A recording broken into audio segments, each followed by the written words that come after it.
नमस्कार, स्वागत है आप सभी का बजाते रहो भारत न्यूज में। दोस्तों, लगातार हम दिल्ली नगर निगम से जुड़ी तमाम तरह की बातें आप तक पहुंचाने की कोशिश करते हैं। अक्सर सुनने में आता है कि दिल्ली नगर निगम में करप्शन का भंडार है। तो मैं आपको बता दूं, एक ऐसा ही मामला सामने आया है और आप ये जानकर आश्चर्यचकित हो जाएंगे कि दिल्ली नगर निगम में लोग सुरक्षित नहीं हैं। अब मैं ये बात क्यों कह रही हूँ, क्योंकि एक मामला सामने आया है जो शिक्षा विभाग से जुड़ा है और शिक्षा समिति ने इसको उजागर किया है। शिक्षा समिति के उपाध्यक्ष अमित खड़करी जी अभी हमारे साथ हैं, पूरी बात उनसे करेंगे, लेकिन मैं थोड़ा सा जिस्ट आपको दे दूं कि शिक्षा विभाग में एक एडू लाइफ पोर्टल करके एक पोर्टल है जिसका संचालन जो है एक प्राइवेट एजेंसी करती है जिसका नाम है मिट्ठू एंटरप्राइज।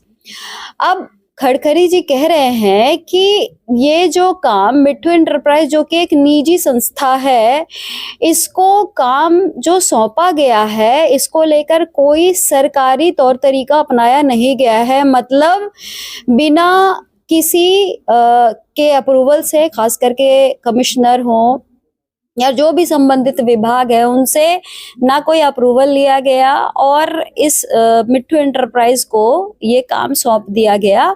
अब इससे आप सोच रहे होंगे कि एडू लाइफ पोर्टल कोई संस्था अगर निजी संस्था चला भी रहा है तो इसमें प्रॉब्लम क्या है?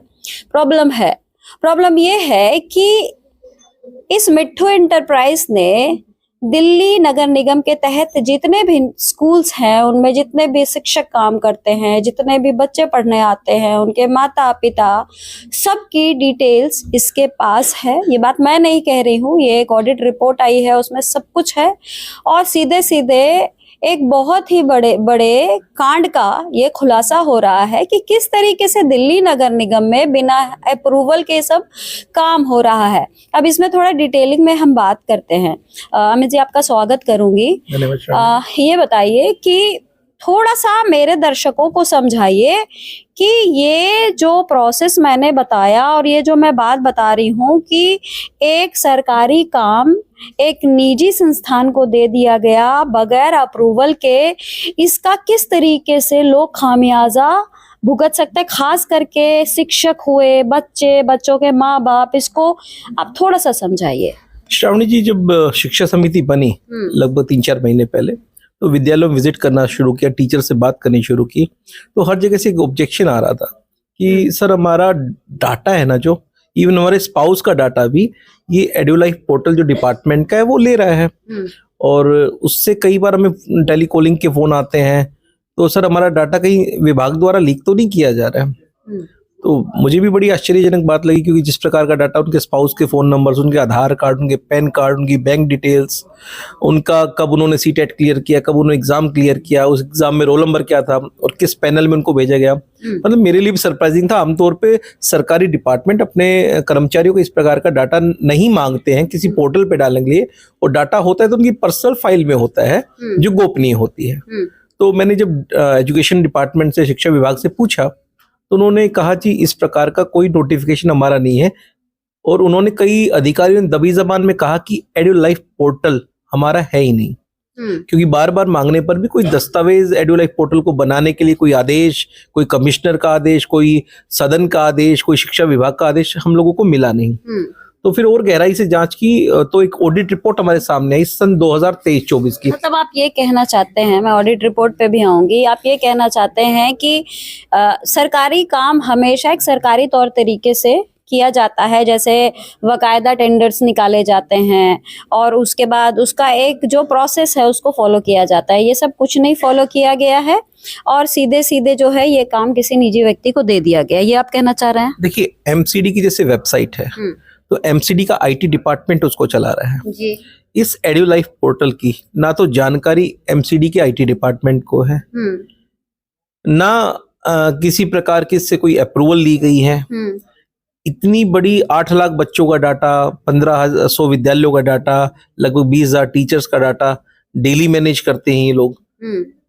जब अप्रूवल नहीं, तो फंडिंग्स भी एमसीडी नहीं दे रही है इनको, तो फंड्स कहाँ से आ रहे हैं?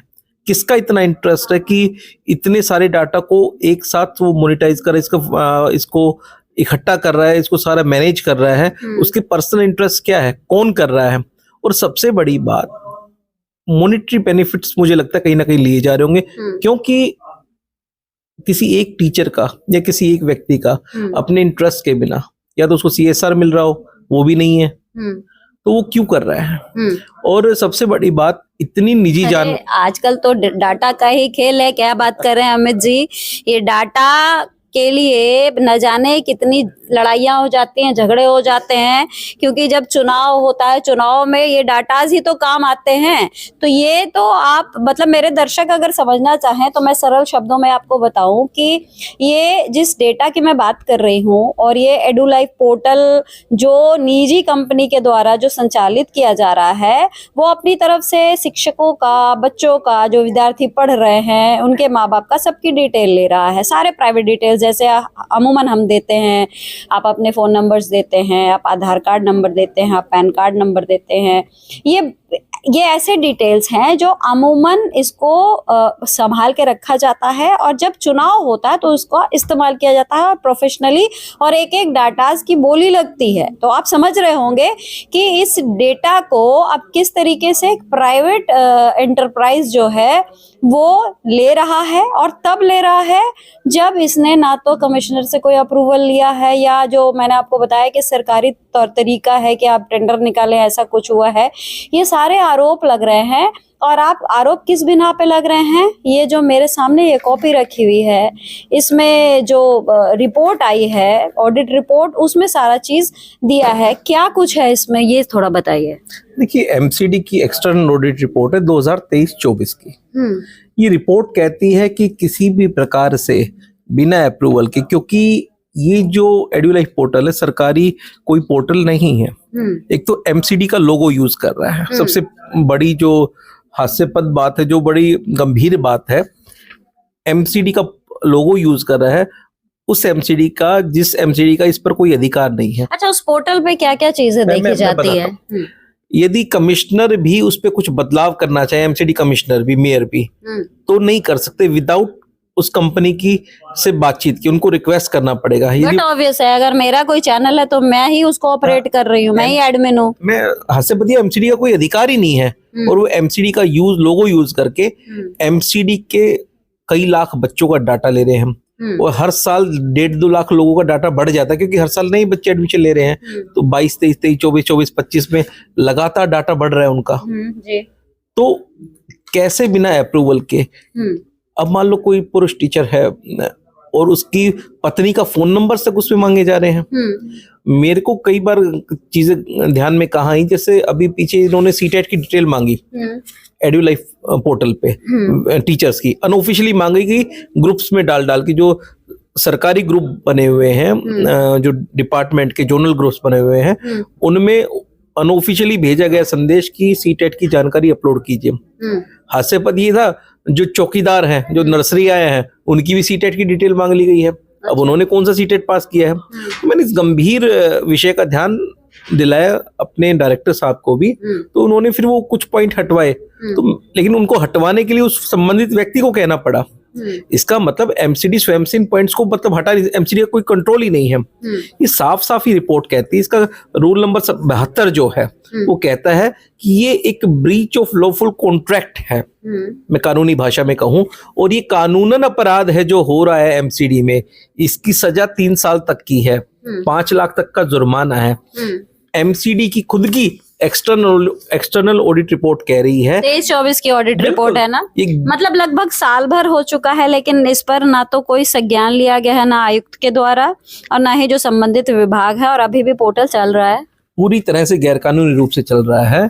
आपका जो state emblem act of India है, रूल 2007, ये स्पष्ट रूप से कहता है कि किसी भी सरकारी एम्बलम का उपयोग, ये ऑडिट रिपोर्ट कह रही है कि कोई बिना अप्रूवल के नहीं कर सकता।